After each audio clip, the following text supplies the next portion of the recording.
Bueno, formalmente buenas tardes a todos, bienvenidos a esta nueva edición del ciclo de charlas del Comité de Pediatría Ambulatoria de la SAP Filial Córdoba. En el día de hoy vamos a desarrollar una actividad de actualización sobre temas de traumatología y ortopedia, algo que vemos de una manera cotidiana en nuestro consultorio, en nuestro ejercicio de la pediatría ambulatoria que desarrollamos cotidianamente, y por lo tanto son todos temas que merecen una actualización y seguramente serán de interés, y haremos un viaje por distintos capítulos de la traumatología y la ortopedia de la mano de la doctora María Victoria Puig, que agradecemos grandemente por aceptar esta propuesta y por la gentileza de estar junto a su gato, no sé cómo se llamará, así que gato. eso. María Victoria es especialista en traumatología y ortopedia, es miembro del Comité de Traumatología y Ortopedia de la SAP Filial Córdoba, miembro del equipo operativo de la Red de Objetivos del Desarrollo Sustentable Latinoamericana, y es directora de la Escuela Multidimensional de Espalda. O sea que tiene espalda para soportar, por lo tanto, el peso de su profesión, y lo hace con no solo ciencia, sino también con una humanidad que transmite a flor de piel. Así que gracias, Mavi, por estar, por acompañarnos, y te escuchamos. Gracias, Mario. Y acá compartir la presentación. A ver. ¿Se ve? Bien. ¿Estamos bien? Sí, perfecto. Bueno, yo lo que traje hoy es, en primero, partir desde mi paradigma, que es ubicar al niño como sujeto de derecho. Entonces, vamos primero, lo primero, que para mí, ¿qué es lo fundamental? Quiero que observemos esta imagen y veamos a este niño, cómo está llorando, la actitud que tiene, está acompañado de su médico, que tiene su mano detrás, por supuesto, pero sí, para que noten que está lejos de su figura de apego. Y para nosotros los traumatólogos es muy, pero muy importante la observación. Quizás es mucho más importante observar que tocar y que la radiografía misma. Da muchísima información, mirar la forma, el color, el tamaño de los miembros y la función, cómo funciona ese miembro específicamente, que es lo que más nosotros hacemos. Entonces, en principio, traer la reflexión esta. Hay que construir un vínculo, y para nosotros el examen visual es importantísimo, y eso se hace con el niño desnudo. Yo les traje este video que anda bien.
Bueno, les quería mostrar este video porque en traumatología lo primero que nosotros nos conectamos es con el dolor, ¿no? Un niño que se ha golpeado, que se ha fracturado, así mismo un niño que viene a consultar por escoliosis, tiene que sortear una barrera muy grande, y que es el dolor y la vergüenza del estar desnudo frente a una persona que no conoce, y con su mamá, que siempre le ha enseñado a cuidarse de mostrar sus partes íntimas. Entonces,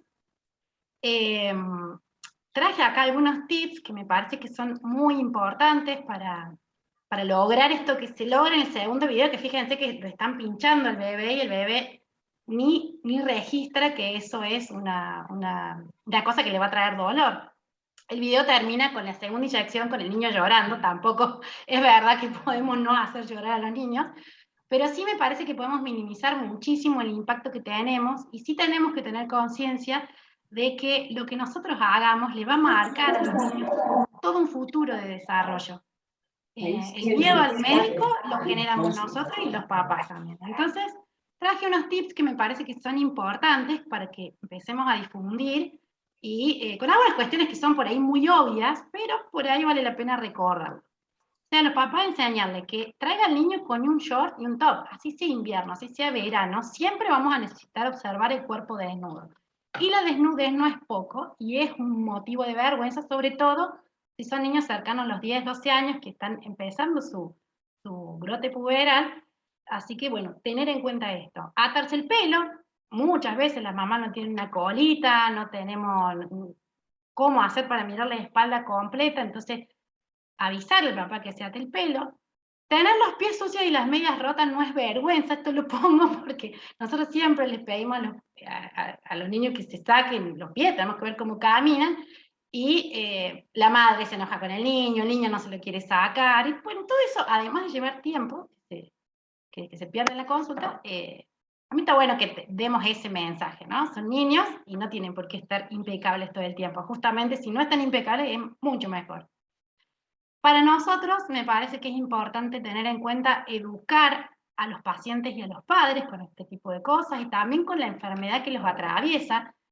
El paciente es el niño, ¿no? O sea, eso no tenemos que olvidar, porque muchas veces pasa que nosotros nos dirigimos directamente al adulto y al niño no le explicamos qué es lo que le ocurre con su cuerpo, con qué le pasó, qué le vamos a hacer.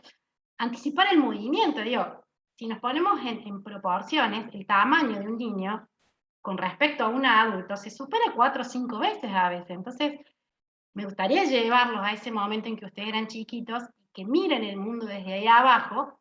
Sirve sentarse a veces en el suelo y observar desde ahí con esa perspectiva. ¿Qué pasa si se nos acerca un gigante que no conocemos, que nos va a agarrar algo que nos duele? Creo que son pequeños detalles que, si los vamos afinando, podemos tener una medicina mucho más amable y una práctica mucho más humana. Tener en cuenta el contexto, si es frío no es lo mismo, si es invierno no es lo mismo que si es verano, la temperatura del consultorio, lo que le vamos a proponer al niño, digamos, o niña, en cuanto a lo que tiene que hacer. Repetir la consulta sin problema, no tener vergüenza de decir, mire, su hijo no se quiere desvestir, vuelva con el niño correctamente vestido. Y por ahí obviamente hay papás que no les gusta, pero les aseguro que la experiencia que se va a llevar este niño del consultorio médico es muy diferente a si lo violentamos en sacarle la ropa o permitir que el papá se enoje o nosotros incomodarnos. Habíamos hablado de esto de mirar más y palpar solo lo necesario. Si afinamos el ojo, muchas veces no es necesario tocar. Una fractura por lo general es muy evidente, sobre todo en el codo. Las fracturas de codo uno se da cuenta que a ese codo le pasa algo si lo miras sin ropa, ¿no? Porque muchas veces pasa que hacemos diagnóstico levantando la remera y lo digo, que yo también lo hago, ¿no? Por ahí en apuro de la guardia, a ver, mostrame la muñeca, y en realidad lo correcto es ver todo el miembro completo. Y después hacerlo jugando, ¿no? Porque hay un montón de cosas que nosotros, como veíamos en el videito, que se pueden amenizar muchísimo en el contexto de que estamos atendiendo niños y no a adultos. Bueno, acá les traje el caso de Máximo, que esto es una consulta muy frecuente en el consultorio, que seguramente les ha tocado, y es que Máximo es chueco. Entonces, tenemos que observar las alineaciones, ¿no? Imaginarnos que hay una línea que cae como una plomada desde la cadera hasta los pies, y ver qué pasa con el miembro, cómo se acerca o se aleja de esa línea media que se traza desde la cabeza del fémur hasta el tobillo. Si miran la telemetría del lado, no sé si se llega a observar en la cámara, pero está marcada el eje de carga del miembro, como para poder tomar decisiones. ¿Qué tenemos que tener en cuenta acá? Cuánto le falta Máximo para crecer y discernir si tuvo un problema de función o de forma. Yo creo que es lo que va a marcar todo lo que siga después. ¿Que a qué me refiero si es de función o de forma? Si es de forma, hay que empezar a habilitar de que hay diferentes cuerpos, así como hay niños de ojos claros, de ojos azules, blancos, negros, ruludos, lacios, también hay piernas que son más derechas y piernas que son más chuecas. Y si papá y mamá son chuecos, es probable que Máximo, si es de esa familia, sea chueco también por una cuestión de forma. Y eso no va a implicar que Máximo tenga un problema funcional que le impida algo. Entonces, un poquito romper ese molde de lo que son los cuerpos perfectos y los cuerpos diferentes, ¿no? ¿Y qué me refiero con función? Si aparece el síntoma dolor, entonces sí hay algo de las piernas de Maxi que no están funcionando correctamente. Y habrá que ver si ese dolor es en la rodilla, si es en el tobillo, si es en la cadera, si es en la columna. ¿Qué le impide a Máximo hacer? Eso es muy importante cuando uno está definiendo qué actividad de la vida diaria puede o no puede hacer. Acá les traigo un caso, que ahí si quieren participar estaría re bueno, que es Pilar, digamos, ¿no? Gustaría que piensen si Pilar tiene un problema de forma o de función. A ver si alguno se anima a describir un poco las piernas de Pili. ¿Puedo? No parecería un tema de forma, porque si eso sería una cuestión genética, ahí aparentemente hay una rotación externa del miembro inferior derecho. Muy bien. A mí me da la sensación, no sé si estoy viendo bien, que el izquierdo es como más corto. Muy bien, Luli, es verdad, la rodilla izquierda está más corta que la derecha. Miren Sí, cómo camina Luli, cómo camina Pili. Ajá, sí. Faltan bastantes centímetros a Pili. Cuando está acostada en la camilla, vemos una diferencia en la fémur. Este se llama signo de Galeazzi y también se usa para diagnosticar la displasia de cadera, la luxación de cadera, el acortamiento del fémur. Y si ven en la radiografía, lo que le pasó a Pili cuando era muy bebita, apenas a 15 días de haber nacido, tuvo una infección, una artritis séptica, le hizo una pandifisitis de fémur, que a raíz de una vía central que tuvieron que hacerle en el cordón umbilical, que se infectó y hizo su impacto en el fémur. Y nosotros en algún momento, años atrás, le hicimos una cirugía varizante de cadera porque había quedado muy valga, o sea, muy derecha, y nosotros lo que hicimos fue cortar el extremo proximal del fémur y hacer esto con la cabeza para que se formara. Y hoy ella tiene una cadera que no le duele, que funciona, que es bastante más chiquitita que la otra, pero su mayor problema hoy es el acortamiento, que tiene una gran dismetría. Pili tiene fecha próximamente para hacer un alargamiento de fémur con un tutor externo. Otra situación sumamente frecuente, el pie plano. La gran pregunta a responder acá es que si es flexible o no. ¿Y qué significa que sea flexible? Significa que las articulaciones se mueven, no están, tienen una relación armónica entre sí. ¿Y cómo lo verificamos? Con esto que yo siempre les hago jugar un juego a los chicos. Les digo, bueno, lo van a hacer 5 veces, pueden inventar, que es ponerse en punta de pie, caminar con los bordes, interno y externo, y caminar con los talones. Si un niño puede hacer todos esos movimientos, su pie va a ser flexible. Entonces acá les traje unas imágenes de un pie plano. La tercera imagen no es el mismo paciente, son todos diferentes, pero lo que yo quería mostrarles era el colapso del tobillo y cómo se arma el arco del pie con la pisada. Y acá, ¿qué es lo que tenemos que definir? ¿Hay dolor o no hay dolor? Otra vez la misma pregunta. ¿Es un problema de forma o es un problema de función? Porque hay muchos chicos que tienen un colapso del talón, del tobillo, porque son hiperlaxos, porque son pequeños o porque no han estado descalzos nunca y no han fortalecido el pie, que no necesariamente trae dolor. Entonces, si hablamos de un pie plano, flexible, sin dolor, nos quedamos tranquilos. Le indicamos que camine descalzo porque eso va a hacer que fortalezca los músculos del pie, y que vuelva a control en 1 año, 6 meses, como para ir viendo qué está pasando con los tobillos. Si hay dolor o el niño se cae frecuentemente, entonces sí podemos indicar una plantilla combinada con el estar descalzo, porque la plantilla le resuelve el problema al pie. Lo que hace no es curar un pie, según la información que tenemos ahora, que no es la misma que había hace 20 o 30 años atrás. No es que la plantilla va a guiar el crecimiento, la plantilla va a ofrecer un confort. Lo que va a fortalecer un pie blandito, que en realidad ese es digamos, el motivo de que colapse el tobillo, se va a fortalecer andando descalzo. Si yo pongo una plantilla, al pie le resuelvo el ejercicio que tiene que hacer y por ende no logro ninguna curación. Entonces, protejamos el desarrollo del arco plantar, tanto en los bebés como en los adultos. Nosotros también debemos estar descalzos la mayor cantidad de tiempo posible para ejercitar músculos del pie. Diferente es esta situación, el pie plano rígido, ¿sí? Lautaro tiene un pie plano rígido, yo quiero que observen la diferencia en los movimientos. Fíjense que los talones están colapsados, hay una deformidad en el antepié, que eso me habla de que no está funcionando bien el pie, ha desarrollado un juanete en los 2 pies, que el juanete puede ser hereditario, no es que el juanete se va a armar porque no tenga arco, sino que es todo un conjunto de deformidades en este pie que hablan de un pie plano rígido. Y sobre todo, fíjense en el frente, cuando le pedimos que pise sobre el borde externo, hay un pie que puede y otro pie que no puede, que no se gira completamente. Y cuando le pedimos que se ponga en punta de pie, pasa lo mismo. Uno de los pies recupera el arco y el otro no lo recupera. Entonces eso es un indicador muy importante para pensar que hay huesos fusionados, que eso es el pie plano rígido.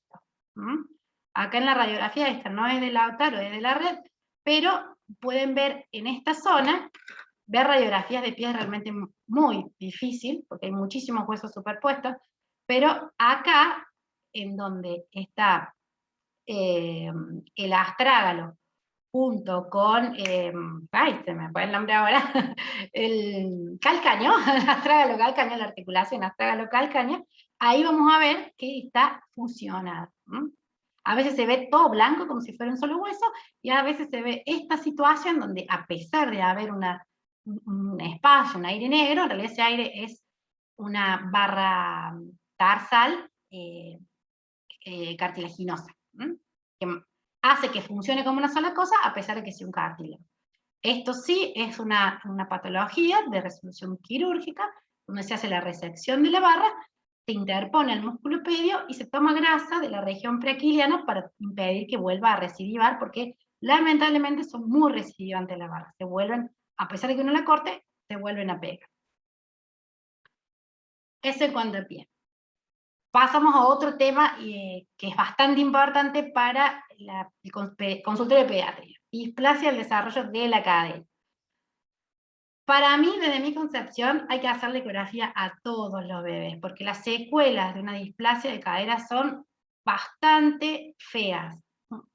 Como tener a los 40 años la cadera de una persona de 100 o 180, un desgaste de los huesos que lleva a un recambio temprano, y un reemplazo total temprano de cadera, y se sabe hoy por lo menos las prótesis que tenemos duran 20 años, y si alguien se cambia su cadera a los 40, a los 60 va a necesitar otra, a los 80 va a necesitar otra, y a los 100 va a necesitar otra, porque la verdad es que hoy cada vez más personas van a llegar a pasar los 100 años de edad.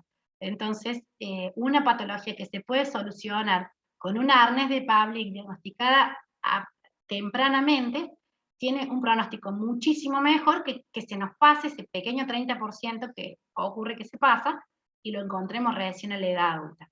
Para mí vale la pena. Sí, es cierto que el ecografista tiene que ser experimentado. También es otra responsabilidad nuestra aprender a interpretar las imágenes ecográficas, no quedarnos simplemente con el informe del ecografista de que está bien o no está bien. Sí es posible trabajar con un ecografista de confianza, esto capaz que es más para especialistas, pero digo, a ustedes también les toca a veces pedir la ecografía dentro de las cosas que piden normalmente. Y tener en cuenta esto, que el examen físico es poco fiable en manos no experimentadas. O sea, revisar la cadera de un bebé, tiene una técnica específica, tiene una manera específica de hacerse, y hay que hacer una curva de aprendizaje que es bastante alta. Yo lo confieso, hace bastante tiempo que lo hago, y todavía hay caderas que no puedo escuchar el clic, o reducirla, o luxarla, hacer la maniobra como correctamente. Y otra cosa importante para un pediatra es conocer de qué es un arnés de Pauli, cómo se pone, cómo se saca, porque ustedes son los que están más cerca de las familias y van a recurrir, confían muchísimo más en ustedes que en nosotros los traumatólogos, que nos ven por algo tan específico, y a veces poco.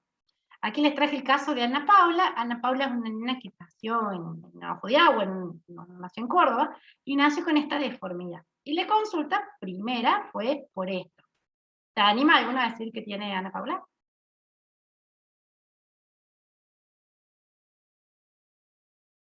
Pero bueno, lo voy a decir yo. Ana Paula tiene una luxación de rodilla, es una patología. Si la cadera es infrecuente, esta es tremendamente más infrecuente. Pero lo que sí hay que tener muy, muy en cuenta es que toda deformidad del miembro inferior se acompaña de deformidad de la cadera, sea pivot, sea polidactilia, sea ausencia de rótula.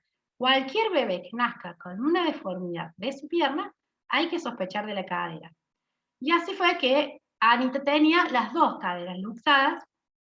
Estas no son las ecografías de Ani, pero sí traje estas líneas, que me parece que estas imágenes está bueno aprender a mirarlas en el dibujo ecográfico, y sobre todo esto, que esté esta rayita blanca que está acá, que es el borde del acetábulo, horizontal, o sea que corte el plano horizontal de la foto, indica que es una ecografía bien hecha. ¿Sí? Eso es como un marcador muy importante de si se hizo bien o no la ecografía. Porque a partir de esa línea voy a poder tomar de referencia todo lo que sucede con esta pelotita que está acá, que es la cabeza del fémur. Y así voy a poder saber si esta línea, que la amplío, si la pelotita está por encima, la cadera está luxada. Anita tenía su cadera acá, porque no solamente estaba luxada, sino que estaba cortada en la piernita esta que estaba junto con la luxación de rótula. Me va a permitir evaluar esto, que se llama el patín del acetábulo, o el ángulo beta, perdón, por ahí si me olvidé alguna palabra muy específica, me perdonan. Esto es lo que a veces nos miden como que tiene un ángulo más de 60, menos de 60 en el informe. Es importante observar que esté de esta manera, y esta cosita que se ve acá más coloreada, es el labrum, esto que está acá, que cuando está invertido, o sea, nosotros acá lo vemos, si ustedes se fijan, está la cabeza, y hay una línea blanca que cae suave hacia el acetábulo. Ese es el labrum. Cuando el labrum está invertido y la cabeza está completamente luxada, entonces esta liñita blanca, en vez de ir a apoyarse sobre la esfera de la cabeza del fémur, se viene para acá abajo, se mete acá, en el acetábulo. Y otra cosa importante es ver la distancia, que la vamos a ver mejor en esta, que tiene la esfera, que es la cabeza del fémur, y este puntito blanco acá abajo, que es el fondo del acetábulo. Desde acá hasta acá, o sea, esta distancia, debe ser de menos de 5 milímetros. Y es la que, cuando la cadera es inestable, aumenta mucho ese espacio, puede llegar hasta 10, 12 milímetros, y nos va a llegar en la ecografía el informe de que es una cadera inestable. Y hay que acordarse que todo bebé menor de 6 meses, perdón, menor de 6 semanas, tiene una inestabilidad que responde al alto, digamos, concentración de oxitocina, que todavía está en su cuerpito, y que hace que las caderas sean inestables. Entonces, las ecografías siempre después de la 6ª semana. Y importantísimo, respetar el flexo de cadera del recién nacido. Eso es tremendamente importante. Todos los bebés nacen con las piernitas encogidas. Eso tiene un motivo, y es que la cabeza del fémur se mantenga enfrentada al acetábulo, porque ellos son tan blanditos que si nosotros en ese momento estiramos las piernas con jean, con ¿cómo se llama? Swallowing es en inglés, pero envolver al bebé con las piernitas extendidas, como pasa en algunas culturas, corremos el riesgo de luxar esa cadera nosotros iatrogénicamente.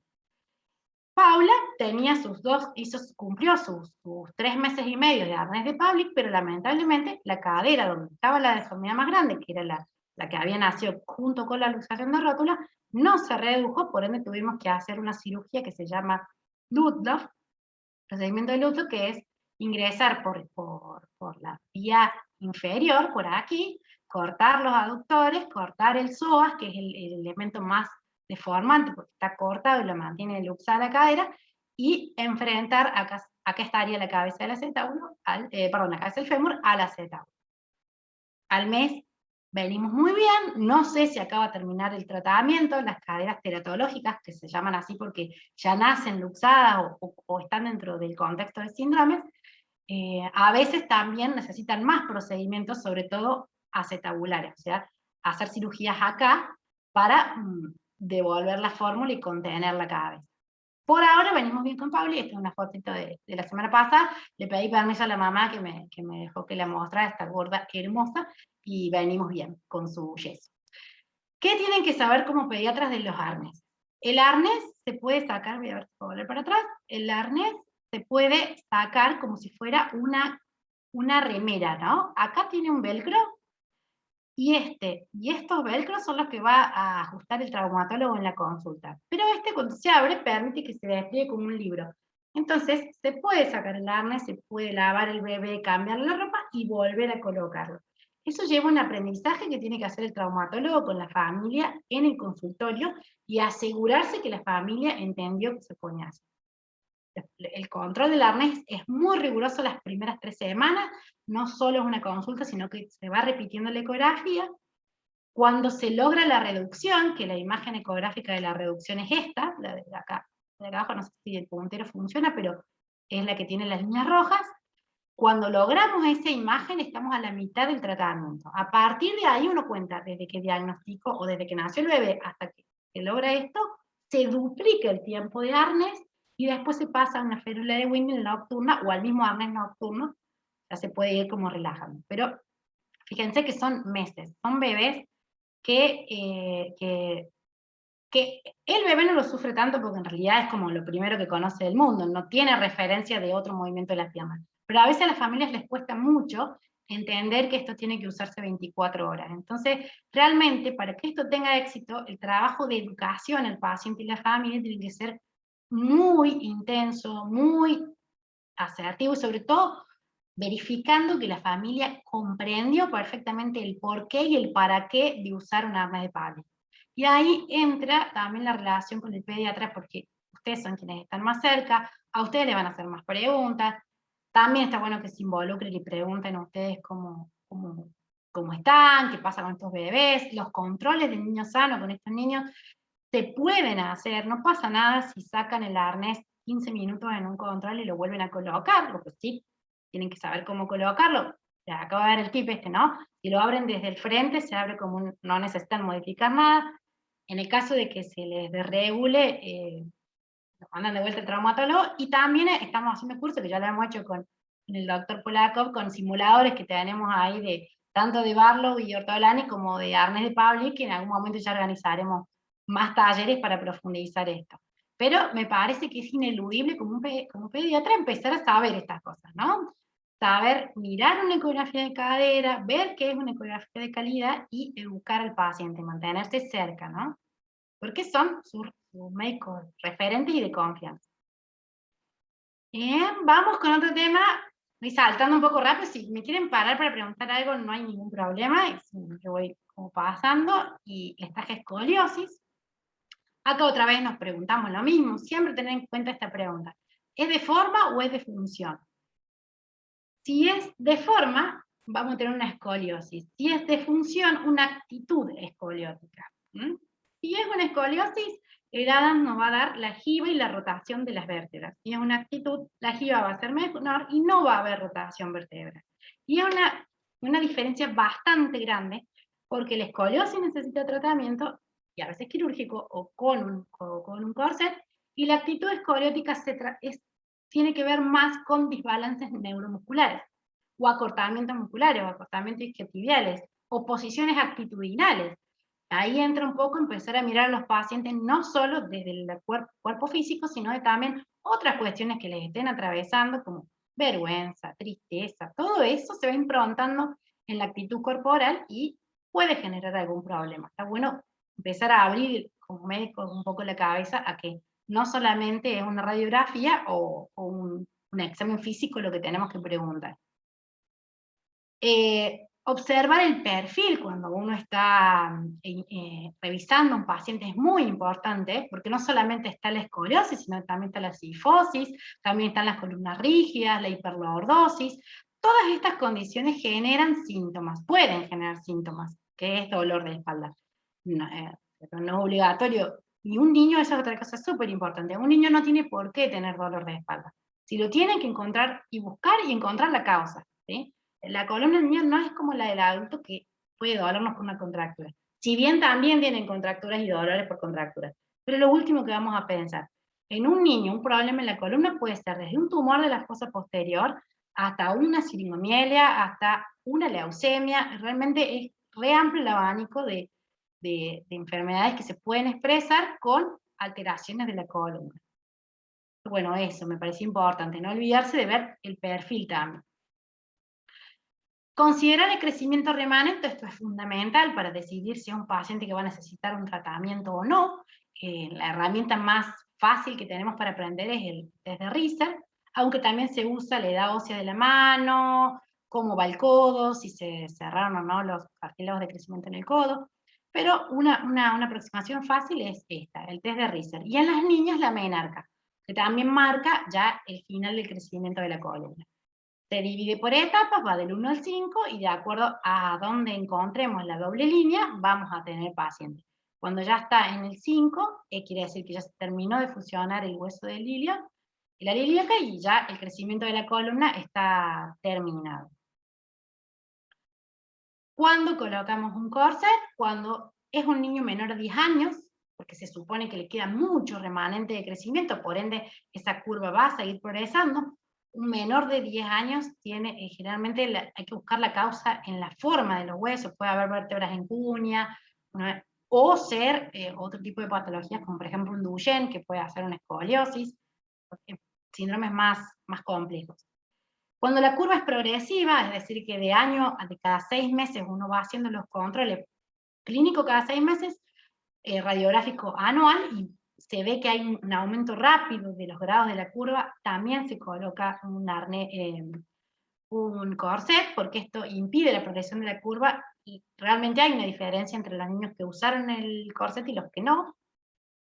Bueno, lo que ya sabíamos todos, que es mayor a 20 grados la curva, hay que evaluar si es de crecimiento rápido o no, y en base también corresponde usar un corset. Ofrecer apoyo emocional va a mejorar la adherencia al tratamiento, porque los chicos tienen vergüenza, no quieren usarlo, la pileta, lo que fuera, hay que hacer todo un trabajo de aceptación de usar esto, que lo va a llevar varios años puesto. Entonces es como que también hay que, bueno, esto, ¿no? Lo que reflexionaba al principio, todo lo que hagamos en la infancia se va a expresar en la adultez. Entonces, nosotros como médicos y cuidadores de la salud de los niños, tenemos que tomar en cuenta también qué va a pasar en la cabecita de esa personita que está teniendo una alteración tan grande como no poder jugar como el resto de sus amigos. Y bueno, como para ir acá un poco ya de lo último, traje algunas cosas de la guardia de traumatología, y a mí me parece que esto, ningún médico puede evitar aprender esto, a diagnosticar, inmovilizar y a derivar oportunamente. Son 3 conceptos que, así no lo tengan en sus formaciones de residencia, o si lo tengan, lo aprovechen y lo aprendan. Hay que aprenderlo. Siempre les va a tocar presenciar un golpe, les va a consultar a algún familiar, y de un niño ni hablar de que el golpe es lo más común del mundo. Entonces, creo que vamos a analizar lo primero, que es diagnosticar fracturas y luxaciones. Yo creo que con estas 3 cosas me parece que están en condiciones de resolver lo más común de lugares si logran aprender esto. El punto de máximo dolor, ¿qué es esto? La fractura o la luxación, o esto duele, donde está el dolor está la imagen. Eso me gustaría que se acuerden. Donde está el dolor está la imagen. Entonces, con permiso del niño, empezando lejos del golpe, con un dedo empezar a palpar el miembro. En donde esté el punto de máximo dolor, ahí va a estar la radiografía.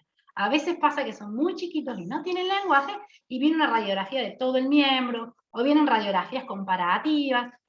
Eso no nos debiera suceder, sobre todo porque la radiografía es cancerígena y hay que tener en cuenta cómo han aumentado el índice de cánceres, entonces no tienen relación directa, pero hay que tratar de evitarlas, hacerlas justas y las correctas. El punto de máximo dolor les va a permitir encontrar a dónde está la lesión. Donde lo toquen, ahí está.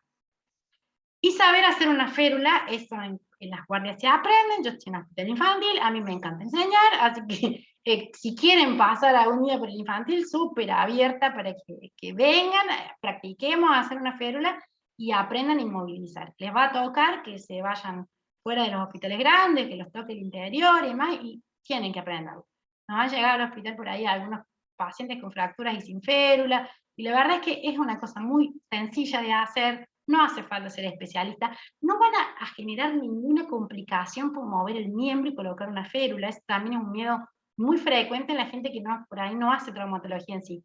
Si se va a cortar una arteria o se va a cortar un nervio, eso ocurre en el momento del trauma.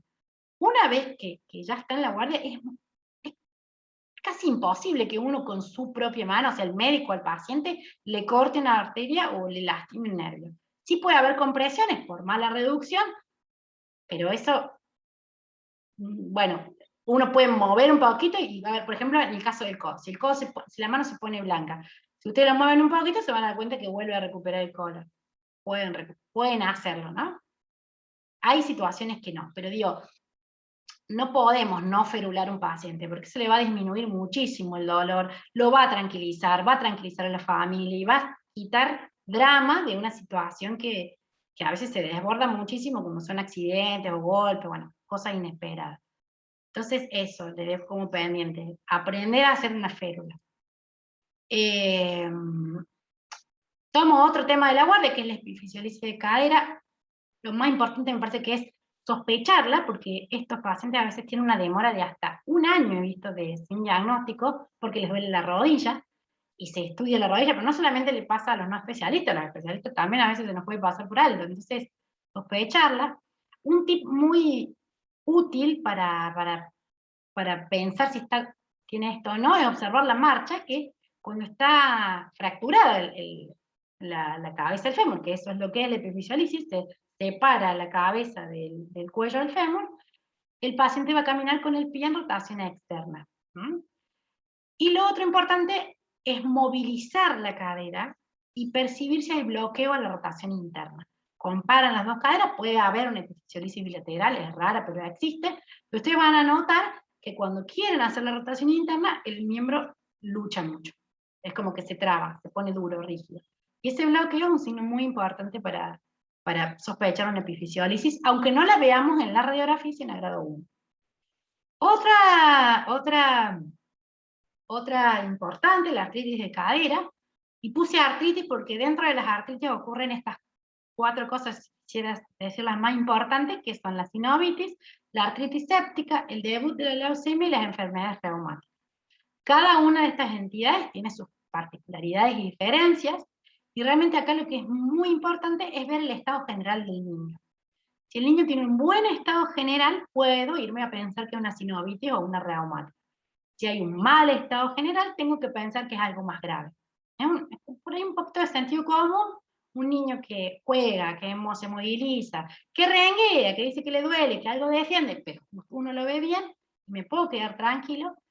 En cambio, si recibo un paciente decaído, febril o no febril, porque incluso las sinovitis pueden ser febril también, o sea, no es la fiebre un determinante de si es séptico o no séptico. Hay que contextualizarlo, pedir los laboratorios y en base a eso decidir. Pero a grandes rasgos, el estado general del niño nos permite saber si es grave o no es grave. Y nos va a orientar un poco qué hacer. Y algo importante es que si recibió un niño que tiene un buen estado general, que su laboratorio no es de riesgo, y que está febril pero está con dolor, no solamente decir, bueno, una sinovitis ya se le pasa, sino que citarlo a la semana siguiente y comprobar nosotros de que eso mejoró. porque si no mejora, puede haber otra entidad, como por ejemplo la enfermedad de Pertes, que se caracteriza por eso. Da los síntomas de sinovitis, pero no mejora semana a semana, sino que o se mantiene estable o empeora. Recuerden que las imágenes aparecen recién al mes de haber empezado la patología. Entonces, eso, citar cualquier paciente que tenga un dolor de la cadera, sea bueno o sea malo, a la semana lo vuelvo a revisar para comprobar si mejoró o no mejoró el estado. Y acá yo ya le traje algunas imágenes como para que, bueno, jugáramos un poco, que me dijeran si podían diagnosticarla, ver qué les parecía, opinar un poco. Entonces acá ven, esto es una muñequita, ahí si alguno se anima a decir qué tiene, si quieren hacerme preguntas. Podemos hacer que yo les voy contestando como el paciente y ustedes me van contando o preguntando.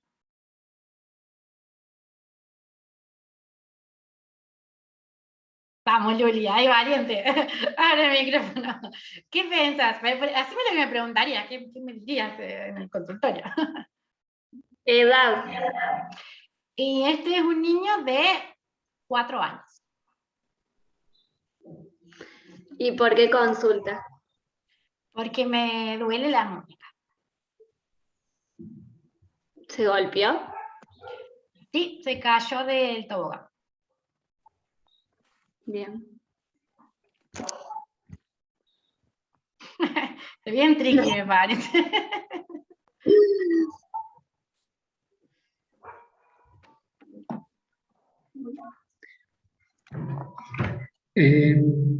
Hola. Hola. Parecería en el extremo proximal del radio como que hay una cuña en el perfil y ahí está la fractura.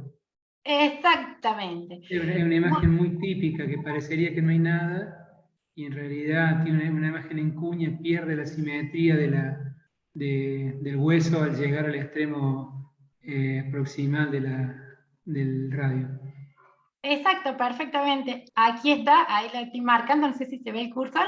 Ahí está una pequeña fractura en tallo verde. Yo a veces a estos niños, si el papá es colaborador y el niño no tiene dolor a la pronosupinación, a veces los trato sin yeso, sobre todo si es verano. Es muy particular y muy específico por una cuestión de que el yeso genera por ahí más problemas que no tenerlo, y más en casos chiquitos. Y además a mí no me gusta sacarlo a los yesos, porque son realmente traumáticos. Yo tuve una fractura a los 6 y mi papá, lo bestia, traumatólogo, me la sacó con esta máquina del demonio que al día de hoy la escucho y lloro todavía. Entonces, en casos muy seleccionados puede pasar. ¿Por qué? Porque si no hay ruptura de las dos corticales y no hay pronosupinación dolorosa, esto es lo que comúnmente le llama a la gente fisura. Y fíjense cómo cuesta diagnosticarla. A veces 2-3 semanas esto se resuelve.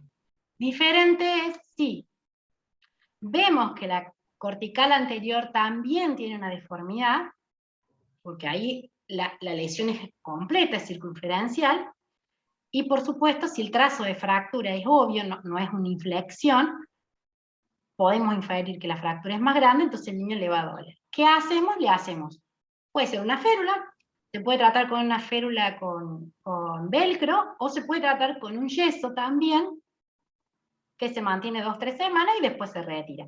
Yo, en los niños pequeños, siempre hablo con los papás y les digo, a ver, ¿de qué va a cuidar el yeso todo el mes? Se los pregunto a ustedes, ¿de qué se cuida un yeso todo un mes? Lo principal que hay que cuidar.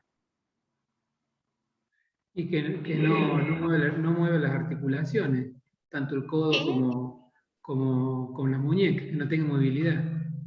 También. Y que no esté muy ajustado, o sea, que cumpla la función de yeso. También, y cuando, más en lo práctico, en la vida diaria de todos los días, que no se mueva. Que no lo golpee. Que no lo golpee. Bueno, todas esas cosas, que no se mueva, que no lo golpee, a veces son muy difíciles con los chicos pequeños. Por eso es por ahí importante educar a los pacientes, porque es imposible que uno le pida a un niño de 3 años que no se golpee. Pero hay que quedarse con la tranquilidad de que si el niño está pudiendo moverse, quiere decir que la lesión no es tan grande. Hay casos y casos, ya vamos a ver otros casos donde obviamente eso es imposible. Estamos hablando de este tipo de fractura, ¿no? Hay una sola de las corticales que se ha lesionado, es realmente muy pequeñita. Pero muy bien, por ahí alguien dijo, no logré identificar que era que no se moje. Y es verdad, porque ¿qué va a pasar si se moja eso? Se va a romper. Entonces, cuando vengan a la consulta y le hagamos la última radiografía y ya veamos un callo preparado, yo generalmente le instruyo al papá que moje ese yeso, ni siquiera que se tome el trabajo de hacerlo él, que lo ponga el niño en la bañera, en un fuentón con el agua a jugar, y así se retira el yeso de una manera un poco más amable que con la máquina. Otros casos, obviamente, eso no es posible, hay puntos que sacar, clavijas que sacar, o algo que tiene que ver, que tenemos que ver en el momento, y bueno, habrá que explicar que la máquina hace ruido, que no corta, demostrarlo con la mano. Bueno, estoy diciendo cosas que son muy específicas de nuestra especialidad, pero bueno, para contarles que también es otra posibilidad el agua. ¿Y acá? Les traje algunos que hacen, no son los más típicos me parece, pero a ver si alguno encuentro yo. Una pronación dolorosa, no alcanzo a ver bien. No. Puede andar por ahí, pero es un poquito más grave que eso. Es una. No, acá no hay una fractura supracondílea. Una fractura del olecrano, no hay. Una fractura supracondílea. Una fractura olecraniana, ¿no hay? El húmero está bien, el que no está bien abajo es el cúbito, y muy bien, don Mario, porque es verdad, está luxado el radio también, es cierto. Acá la cabeza del radio ha perdido la relación con el extremo distal del húmero, y acá fíjense cómo se dobló el cúbito. Esto es una fractura, luxación de Montegia, y es una situación que hay que hacer una reducción muy buena e inmovilizar con un yeso completo, porque a contraposición de la anterior fractura, que parecía bastante inocua, esta no. Esta, si nosotros la dejamos así, se va a profundizar la luxación y el codo va a quedar rígido.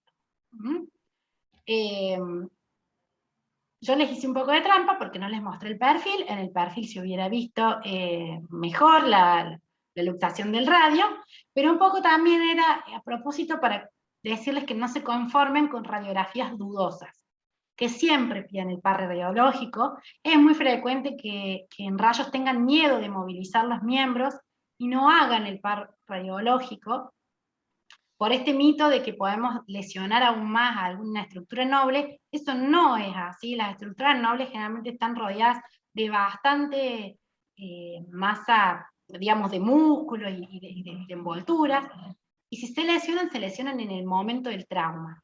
Si uno es cuidadoso, por supuesto, no tiene que hacer nada. Claro que si yo le levanto del brazo, sí, lo puedo generar algo, pero en general no. No hay excusa para no tener un diagnóstico completo. Y acá, este paciente les traje el nombre de Lucas. ¿No? Ahí ¿qué vemos? ¿Qué piensan que es? ¿Cuántos años? Algunos se animan a decir cuántos años tiene, por ahí se ve el rizo. ¿No?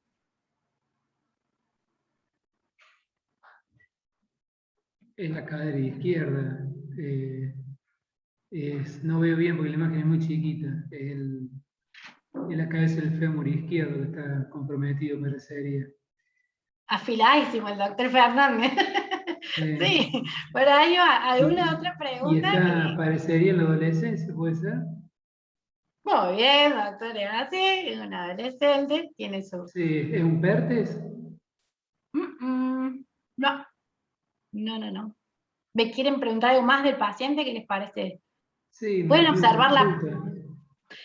Si observan la radiografía, no sé si se ve bien, creo que la veo un poquito mejor porque es la compu, pero ¿pueden ver qué pasa con el tejido graso de este adolescente?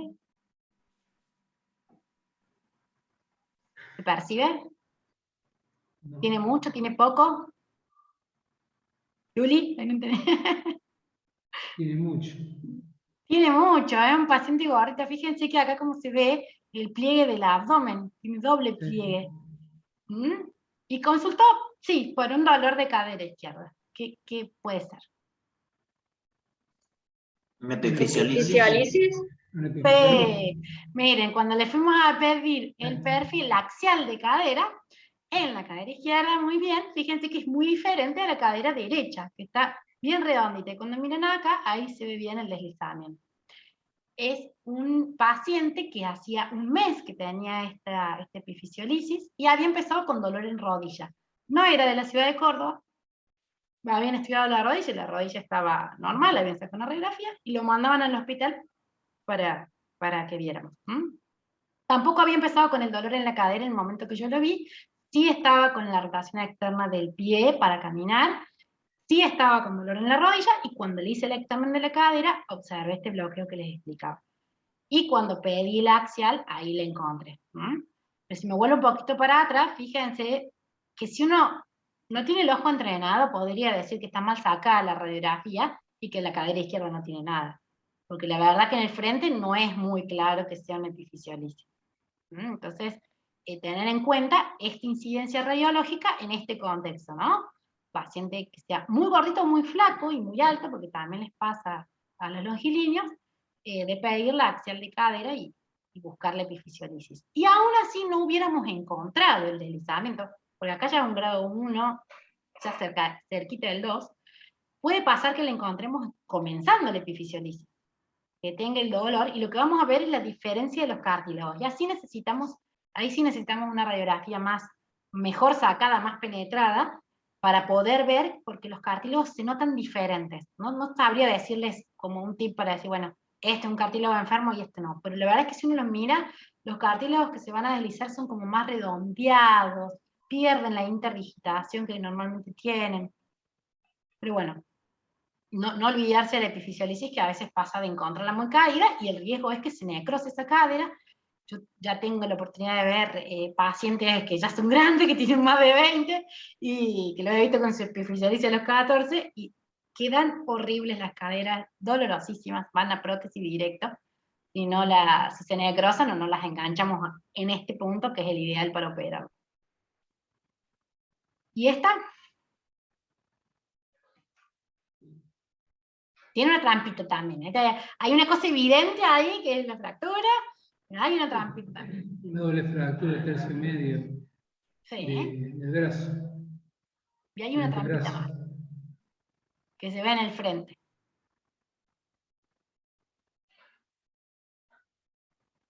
¿Algo más? Hay una más, ahí cerca del codo, ahí le doy un dato más. Es muy chiquito. Piensen siempre en las relaciones de las articulaciones, cómo se relacionan los huesos y cómo deberían ser. En el perfil se ven bien, pero en el frente se nota que hay algo. Es muy finito, si puedo decirlo también, es muy finito. Sí, se ve una rayita allá en el radio, debe ser eso. Se ve una rayita acá en radio, pero si miran acá, en el extremo bien izquierdo de la radiografía se logra ver la cabeza del húmero, y cuando hago la proyección al radio está fuera de relación. Esto es una fractura de Galeazzi, que es la contraria a la Monteggia, y era la más de abajo. También. Esto parece súper inocuo, pero si lo dejamos así, la deformidad va a ser muy grande, por una ley que se cumple en el hueso de los niños, o el hueso en crecimiento, que es la ley de Del Peche, en donde la fractura se abrió, deja de crecer, y donde se elongó el cartílago, que es del otro lado, a ver no sé, ustedes pueden ver un cursor, yo veo el cursor, ¿ustedes lo ven? Sí. Bueno, aquí donde está elongado el cartílago, va a crecer más que donde está comprimido.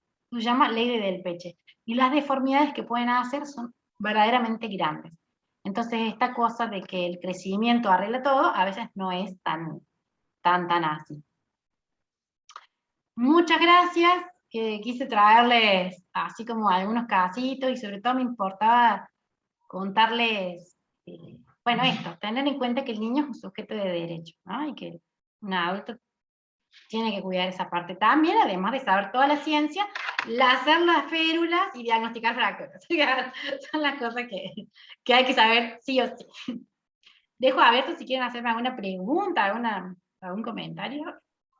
Sería que bueno, vamos.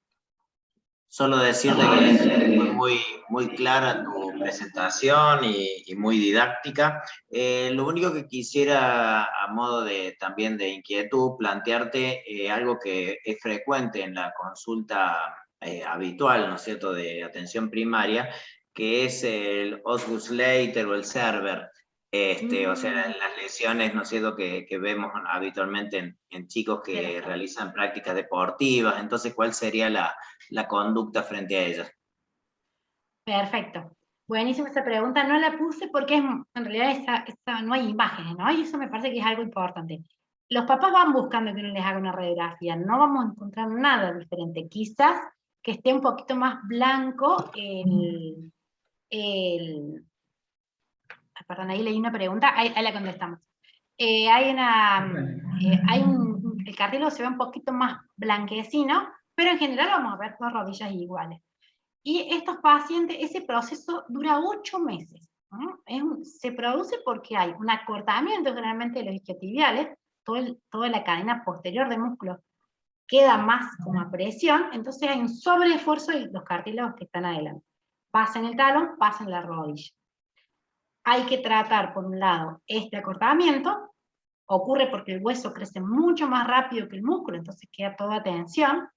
A veces hay que mandar a los pacientes a fisioterapia para que los ayuden con elongación, o que hagan algún deporte de elongación, como por ejemplo la danza, por ejemplo el yoga, y hablarle bien al paciente de que le va a durar casi un año el dolor. Entonces, si está sin dolor, puede hacer actividad física, pero cuando está con dolor, debe hacer reposo, sobre todo si es la rodilla, porque aunque se cortan el 1% se desprenden el 1% de las tuberosidades, ocurre, sobre todo estos chicos que son muy jugadores de fútbol o que están presionados, que se ve cada vez más este deporte de élite, que tenemos cada vez más chicos en élite, y realmente por ahí no toman la precaución de darles reposo a los jugadores, y hemos visto que se desprende el cartílago de la rodilla, de la TAT. Es quirúrgico eso, y la rehabilitación cuesta un montón, y a un deportista le resta después efectividad. Benjamín te había hecho también una pregunta de protección con Nadal. Para ver, sí, deberíamos usarla siempre. La verdad es que a veces no se usa en los servicios de radiografía, pero sí, hay que pedirla, Gracias.